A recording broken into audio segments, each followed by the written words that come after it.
China is entreating to Africa to acquire rare earth minerals. 50,000 people, including Elon Musk, sign a petition to pause AI advancement. And Dylan Mulvaney, a trans activist, becomes the face of Nike women's sports. This is the noteworthy news that you need to know for today, Wednesday, April 12th, 2023. But first, please be sure to subscribe to this channel, take the survey in the link in the description below, and also follow me, as I said a few shows ago, at Julie R. Hartman on Instagram and Twitter. On to this first story. China is entreating to African countries to acquire rare earth minerals.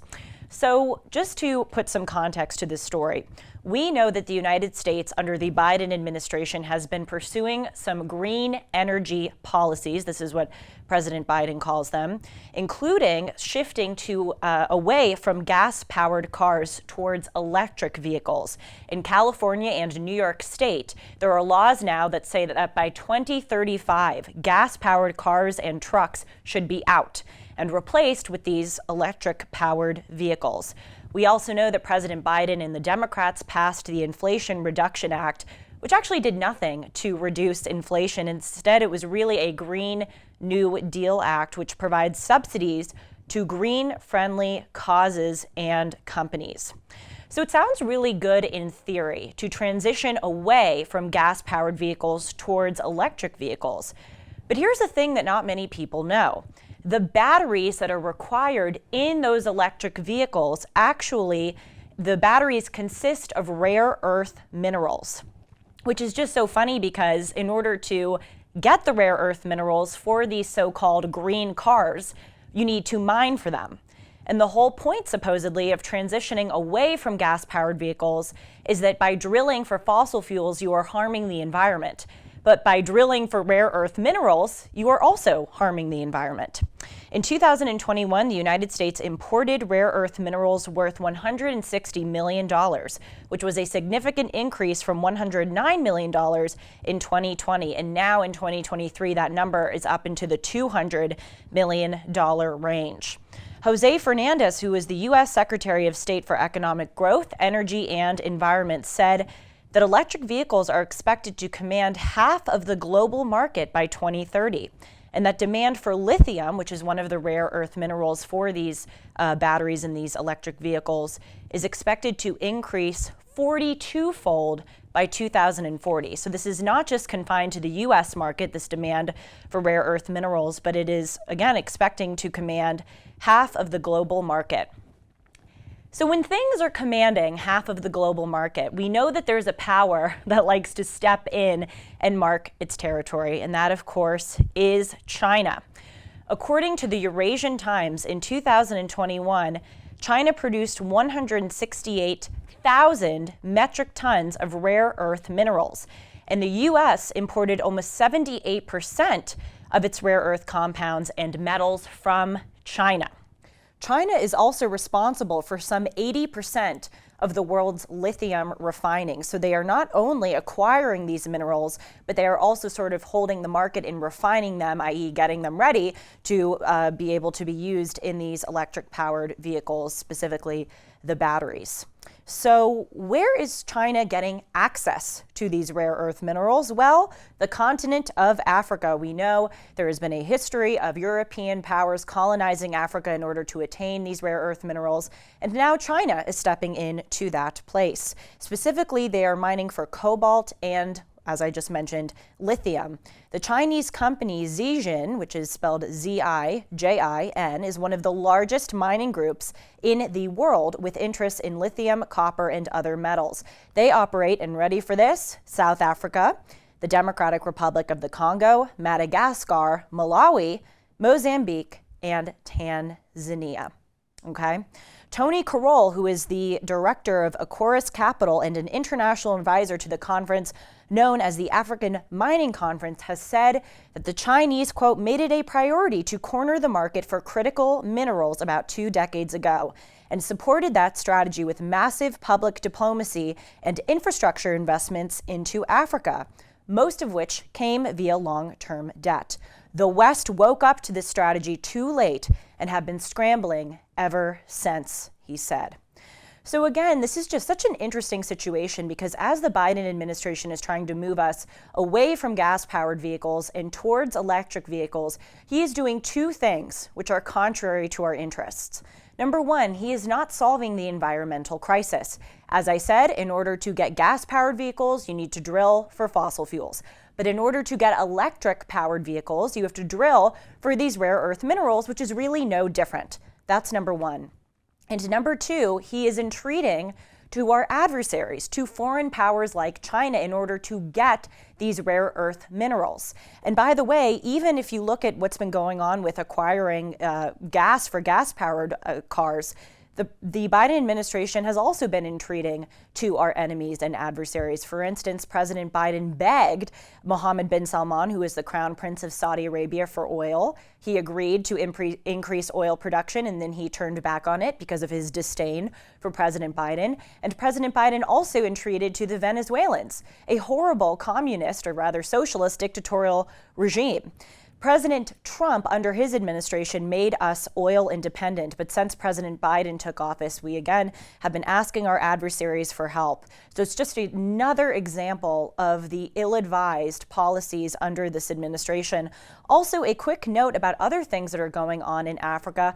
I have talked about a lot on this show how Russia has moved its Wagner mercenaries into different countries in Africa, specifically Mali, Burkina Faso, and the Democratic Republic of the Congo.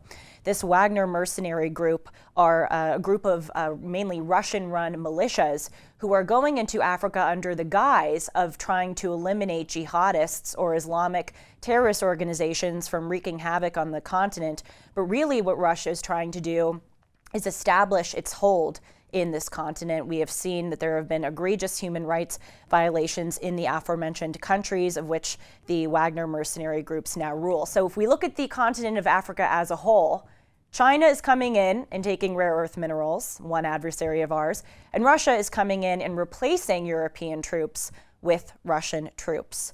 Not good news, especially within the broader context, as I also talk a lot about on the show, how China is going around the world and pursuing infrastructure projects in places like Colombia, Hungary, Costa Rica, Singapore, Saudi Arabia, and Iran. They really are eclipsing us as the new global hegemon. Moving on to other news stories, 50,000 people, including Twitter CEO Elon Musk, have signed a letter urging a pause in AI advancement. For those of you who do not know what AI is, I actually heard this term so much and I never really fully understood it until recently.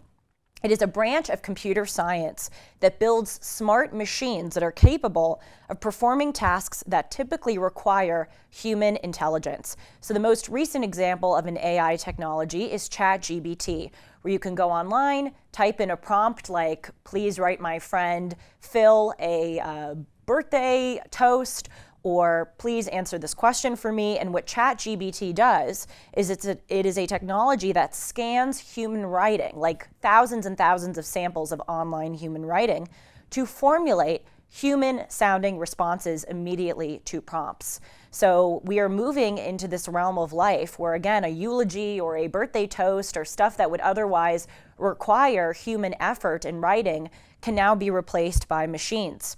So there is this Future of Life, FLI nonprofit, that is seeking to mitigate, according to its website, large-scale technology risks. And they issued a letter calling for a pause in AI advancement. As I mentioned, 50,000 individuals signed this letter, including 1,800 CEOs and 1,500 professors. The letter says that, quote, AI systems with human competitive intelligence can pose profound risks to society and humanity. Recent months, it continues, have seen AI labs locked in an all-out control race to develop and deploy ever more powerful digital minds that no one, not even their creators, can understand, predict, or reliably control. As mentioned, The CEO of Twitter and the founder of Tesla and SpaceX, Elon Musk, has signed this letter. Stuart Russell, who is a professor and AI researcher at UC Berkeley, is also among the notable individuals who also penned his name. Very interesting that an AI researcher is calling for a pause on AI development. And another individual is Yoshiga Benigo, who is a scientific director at the Montreal Institute for Learning Algorithms. So again, he is another person who is closely sort of in this world of AI and is really equipped to see the risks that it poses. I love to talk about the Tower of Babel story on this show. Those of you who have heard me talk about it are probably thinking, oh, here she goes again. But I'm telling you, this story is more relevant now than ever. It really is an amazing time right now to be alive for many reasons, but as far as technological advancement. Over the last few centuries, and certainly over the past few decades, we have seen an unprecedented growth in technological advancement.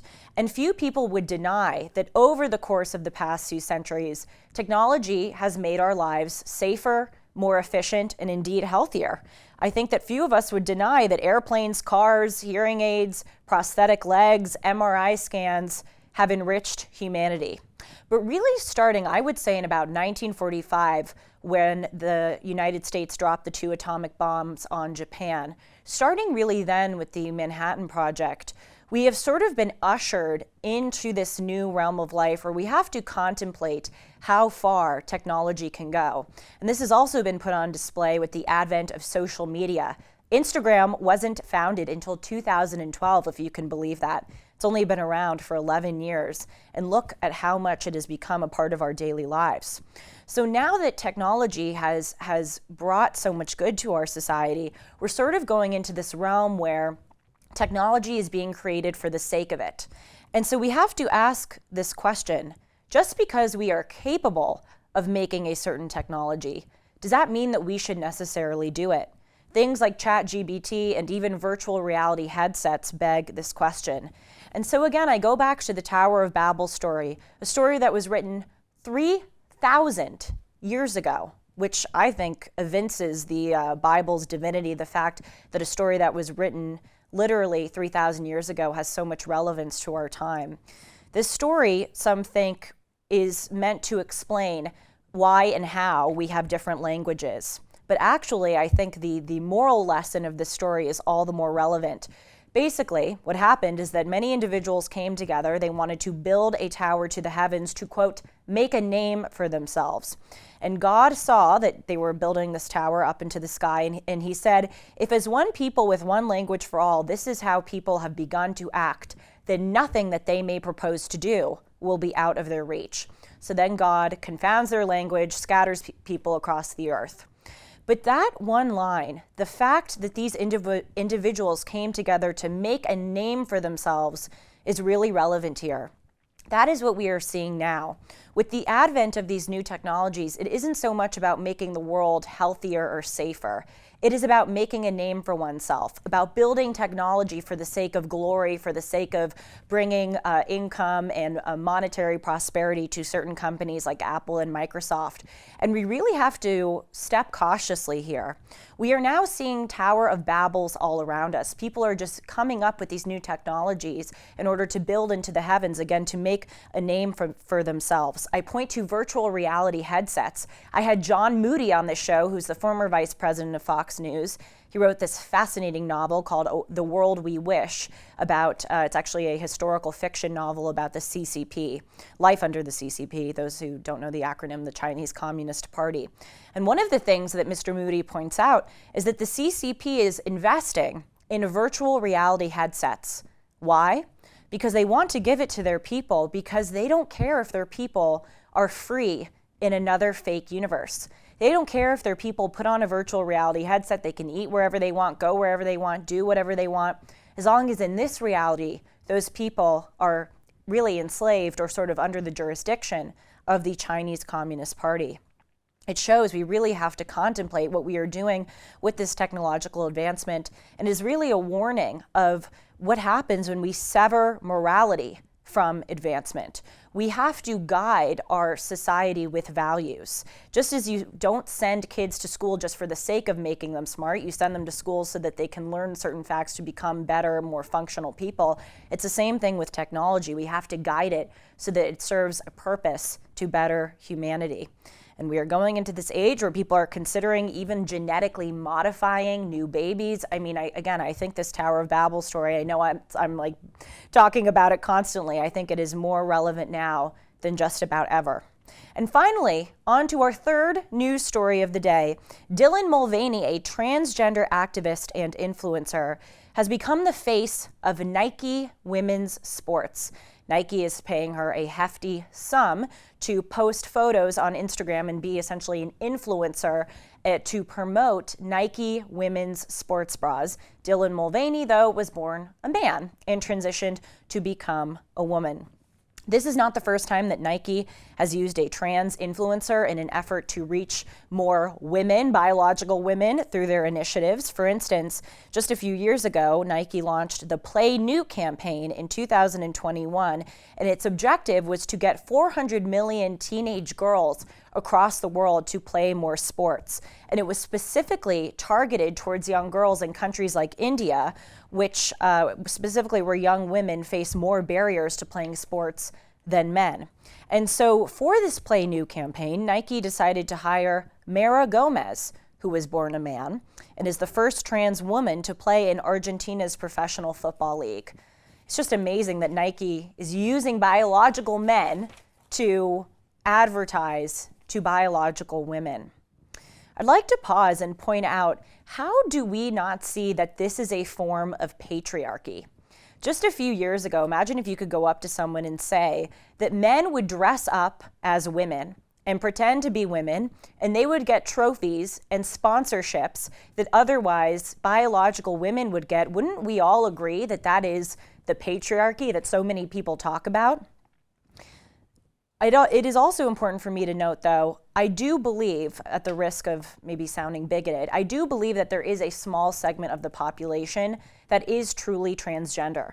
Just as there is a small segment of the population, for instance, that were born as Siamese twins, I believe the same is true of transgender individuals. I remember, I think it was back in 2015 or 2016, when Bruce Jenner transitioned to become Caitlyn, and she gave really just a devastating and eye-opening interview to Diane Sawyer where she talked about feeling like she was a woman for her whole life. I remember sitting there as a teenager watching that Diane Sawyer interview and being so moved and so heartbroken at Bruce Jenner's struggle of feeling like she did not fit the body that she was born in for her whole life. I recognized again that some people really do struggle with that, and I do want to be sympathetic or empathetic to that plight.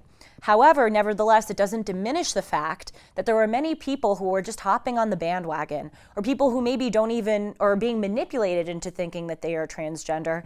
And it is just this bizarre sort of subversion of our values where, again, biological men are taking away sponsorships, trophies, and other opportunities from biological women.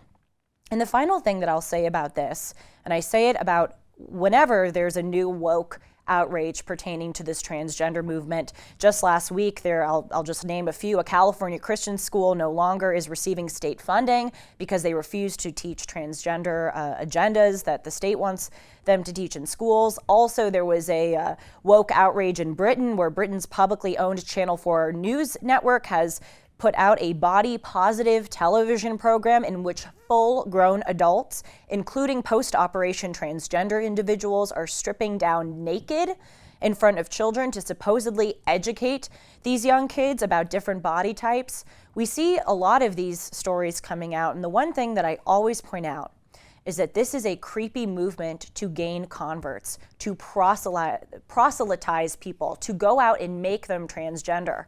One of the things that the left constantly says is that they are just trying to normalize or destigmatize transgenderism.